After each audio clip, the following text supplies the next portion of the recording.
have the pleasure of being joined by Besart. How do you say your last name? Çopa. Çopa.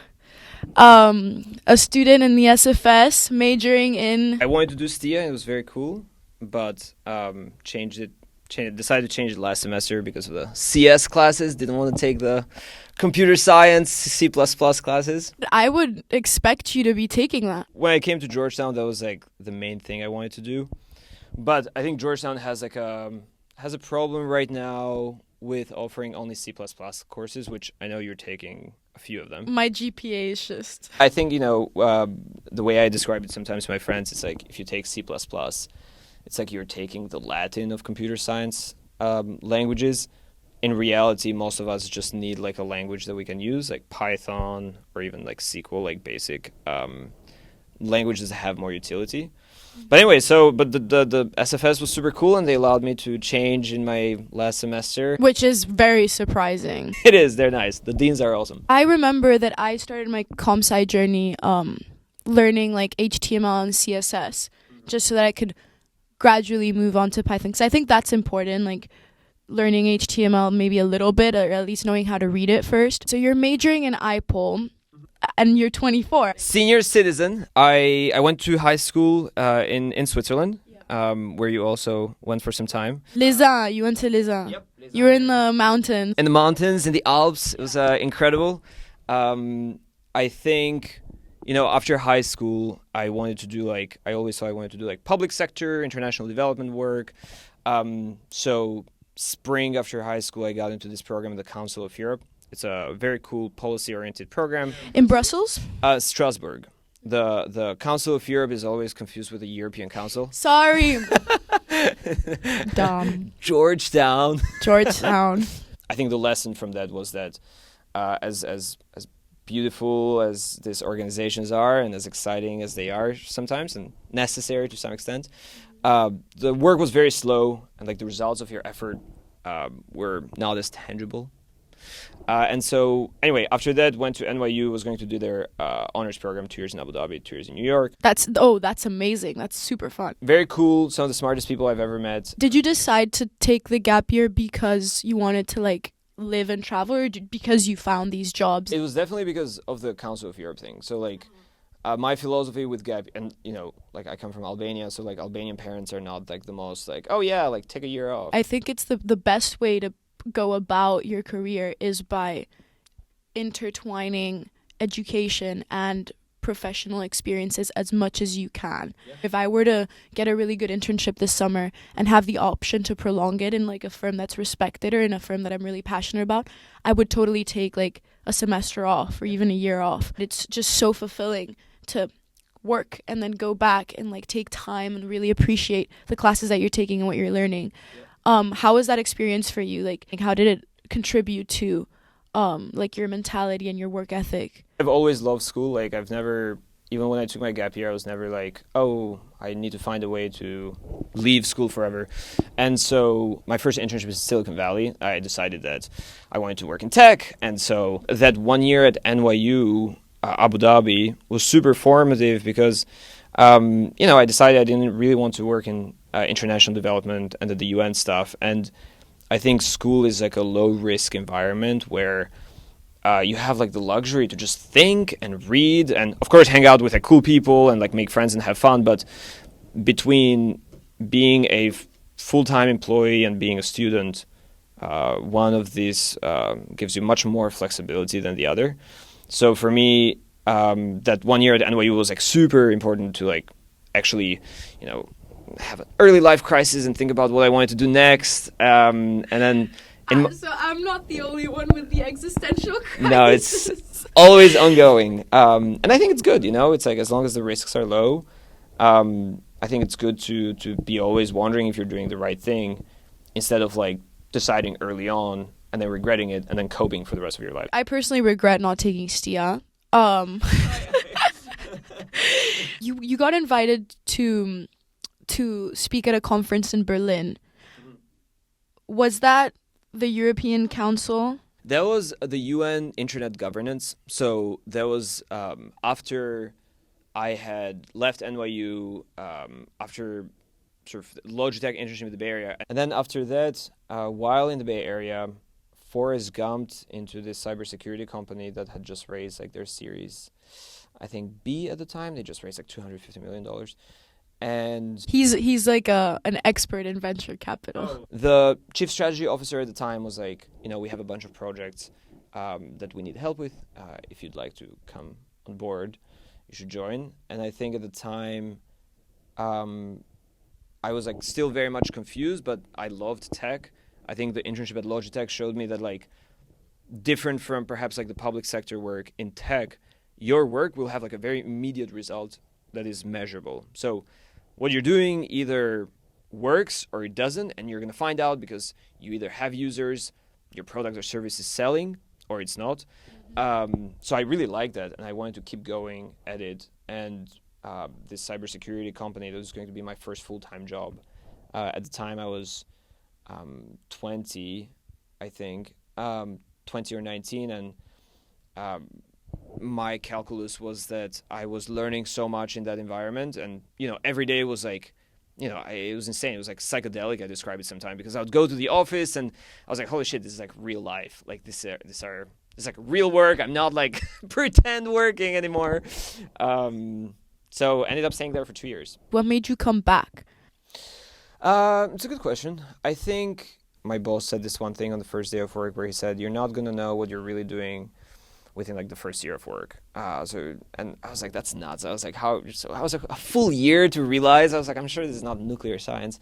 But it's true. I think only after the first year of full-time work, I truly understood like how the bread is made at a startup company. You start understanding like what the different verticals do at a company. Long story short, for me, like the learning that was happening in that 1 year, in the first year was immense, and in the second year it was even more immense. And the second year was the time when I started thinking, I was like, oh, I'm actually realizing that I would actually love to be even closer to starting a startup rather than just being an operator. Our company got acquired in 2020, so my options were join another startup or a VC. Which company? Pango. Pango. So the company was called, when I joined, was called Anchor Free, and we got acquired by a private equity group or a holding company. And then the company was then sold to like another larger tech company called Aura in Boston. Super amazing company, have built like huge suite with cybersecurity products. Insane. Yeah, very, very cool stuff.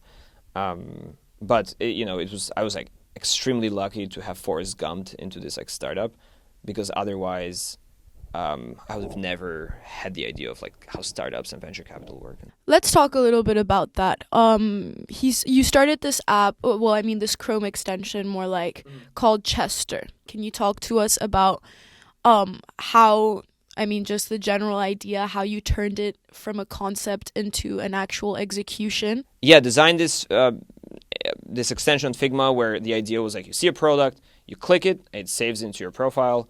And then I use Honey a lot for finding coupons and discounts. So I was like, it would be very cool if I save things. And if there's a discount, I just get a notification. So that's how the idea of Chestr started. I partnered with one of my friends. We built an MVP. Did you code it? No, there was Nico was one of my friends. He was he was like my partner in the beginning. I was very lucky to have found like a co-founder in the technical side. So we built it, and it was very exciting. I think the main point with any of these ideas is like I needed for the thing to be useful to me.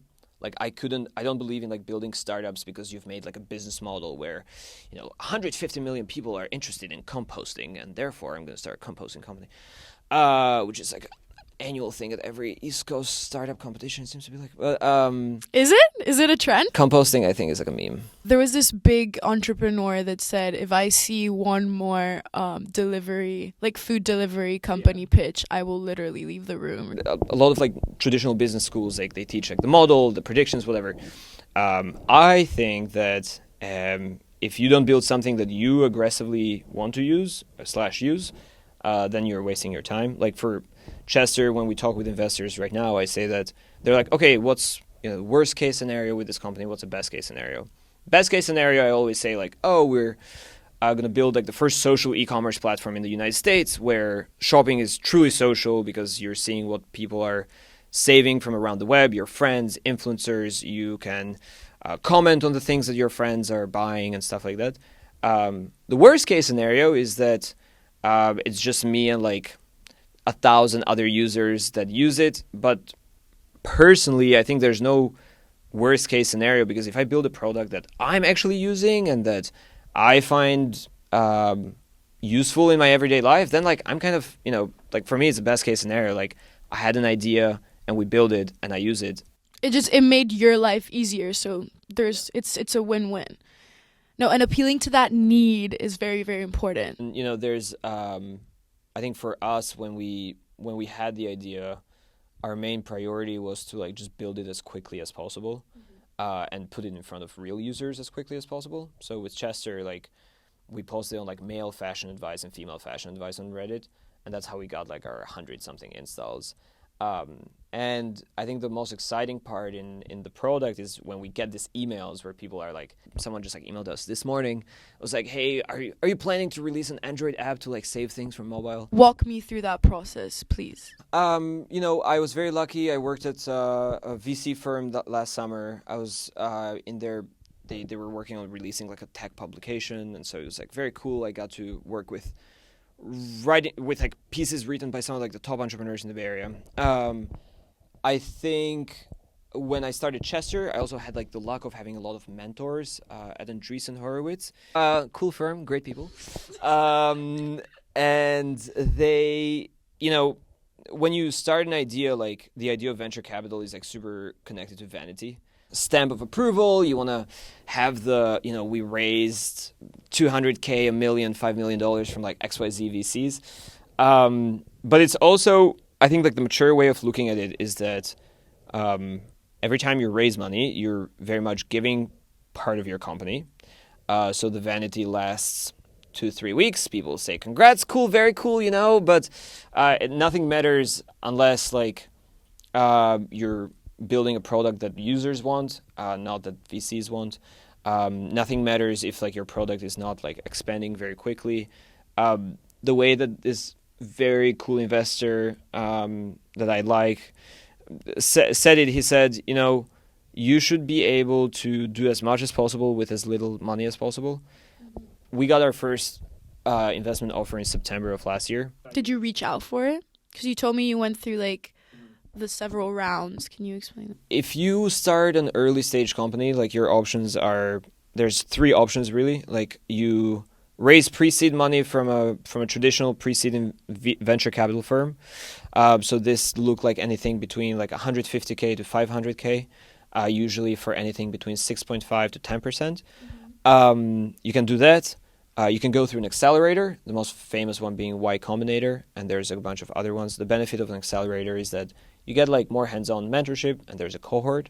Option 3, you just completely raise from angel investors. So this is like private individuals. You can reach out, and you can design the contract and the deal however you want.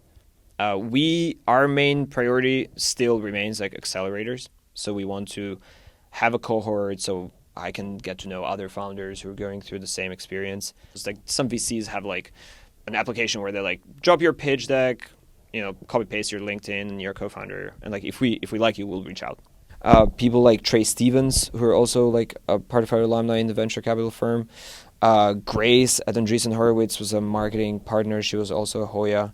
So I think the Georgetown network in tech and startups is perhaps not as large as like some of the other schools, but I found it to be extremely helpful to my company. Something that Georgetown Disruptive Tech, which I'm in, is attempting to do right now, is create like a platform of that network. So like a visualized platform, even if it's just like an Excel sheet starting off, because you always start off small and then you like build it into an interactive thing. And so we're getting like this whole like a list of people in the tech world and building like a platform where like we're all connected with each other. It's like a pain point of every type of organization is like organizing their networks and alumni, and there's like a graveyard of startups that the whole proposition is like how to truly you like make the best use out of your alumni network, be it a school, university. There needs to actually be a team of people whose like main job is to make sure that these connections are happening. I think the extent to which a digital platform can like foster that is always limited. I think you did this in the OSCE and a bit in Citibank, if I'm not mistaken. You entered investigations within Citi's anti-money laundering data intelligence team, and then analyzed darknet illicit drug trading patterns. Can you like delve into that a little bit? So this was during my gap year. I was interning at the OSCE in Vienna for the Albanian mission. And the way that the OSCE is structured is that, you know, they have their major sessions, which have some theme that has been set up in the year. It's like the annual themes or whatever. And then they have this like side meetings on like very specific niche topics. So one of the meetings I saw at the time was on the dark web, and this was at the time Fascinating. Yeah, I know, and I was like, nothing sounds more intriguing than. Do you know the iceberg scheme? That's like the most common scheme. Yeah. So was it darknet specifically, or is that just like a? I think at the conference they were using it as like an inclusive term for anything that's on the Tor browser. Oh my God, Tor! Wow, throwback. Because I fully tried to get in. Like I fully like I got this like weird like unknown computer when I was like 15, and I started trying to like It was cool. Yeah, it was very fun. You know, I was definitely intrigued by the feelings around it, like how this like secret thing. At the time, Ukraine had just been hit by a hack attack. It was called Petya, if I'm not mistaken. And so this, I think it was like this CIA agent was at the OSCE. He gave us this very cool presentation where he was like, it had visualized all the different Bitcoin wallets that had sent money to like the hacker to like unblock their computer. What year was this? This was 2017. So it had just gotten started. Yeah. And Bitcoin at the time, my biggest regret is that I didn't buy Bitcoin when I was there. The one thing that I realized from that little research that I did was that one of the main use cases was for illicit drug trading and for like war weapons, and like, you know, Afghanistan was like the biggest. That's how I learned that Afghanistan was the biggest exporter of like heroin, because they have the poppy flowers there and like nut stuff. And I prepared this report, and I was like, it got sent to the Ministry of Foreign Affairs of Albania. I still think it's like a very fascinating, unexplored world, and it has like, you know, I think it's intriguing because it has this like sense of exploration that was present, I think, in the internet in the 90s. Like a lot of people talk about like the days of the early internet where like each blog site was like a different world and you could like go around. It's weirdly like archaic if you think about it. Yeah. It's like super hidden and super high tech, but at the same time super old school. Yeah. It's really cool. You worked a lot with data visualization and just the future of big data right at the start. Yeah. So how do you think it has developed, and do you think that there's a future? Data as a field is always like growing, and it's like kind of funny because different people understand very different things by the concept of data analytics. You know, you can have like someone doing like advanced machine learning, and you can have someone looking at Excel sheets. Exactly. And they're both sort of in the data field. I think one thing that stands true always is that analytics and data will always be like the most important unit in almost all organizations, because that's how you measure like your impact, and you can only achieve really what you can measure. So in tech, that became super relevant because tech gives you the ability to measure things in great detail like never before. We have like heat maps on our website. We can see every click that every person from everywhere makes on the website. Elon was saying, Elon, my friend. Our friend Elon. We say hello to Elon. Our friend Elon was saying was that the computational power between computers is so much more advanced than our computational, like our way of communicating with computers, because we communicate with like devices to the as fast as we can type on them, or as fast as we can record a voice message. So with Neuralink and with these new like sort of cognitive installments, that would increase it. Yeah. And that would open up new opportunities. There's like two ways to see it. Every new tech, there's like the Black Mirror, Oh my God, yes. the Black Mirror bias, or like the Black Mirror fallacy, where you see a phone and you say, okay, this will destroy society and modern democracies. Or you see it and you say, well, like every tool ever in the history of humankind, like there's going to be people that are going to misuse it. But you have to believe that we have the systems in place in modern societies where we can control and limit the risks of any device. I think things like Neuralink, if you tell most people right now in the street where it's like you're going to have a chip attached to your brain, they're like, no, this is crazy. Like, I would never do that. I think our kids will be probably one of the first generations where like that's going to be normal, because if you can have something that it doesn't like take over your agency, it just enhances it and makes it faster. Like, I think that's what's going to happen. Tech is going to make our lives like just way easier. It's not going to like take over. Something that is really good about these preventative ads and just all these documentaries just highlighting the social ethical concerns that come with technology is that they remind us of them. It's great. It's like one of the best trends I think in the past few years is that, yeah, it has become tech ethics has become more of an institution. I think, again, as with most things, there's going to be actors that do a better job than others. But in general, I agree that, certain media works, The Great Hack comes to mind. I think there's some deficiencies in their thesis, but overall, good message to like hold tech companies responsible. And with that, I just want to thank you so much for coming here and sharing. I think we got really nerdy and really geeky and really in the nitty gritty, but I think it's good to do that sometimes.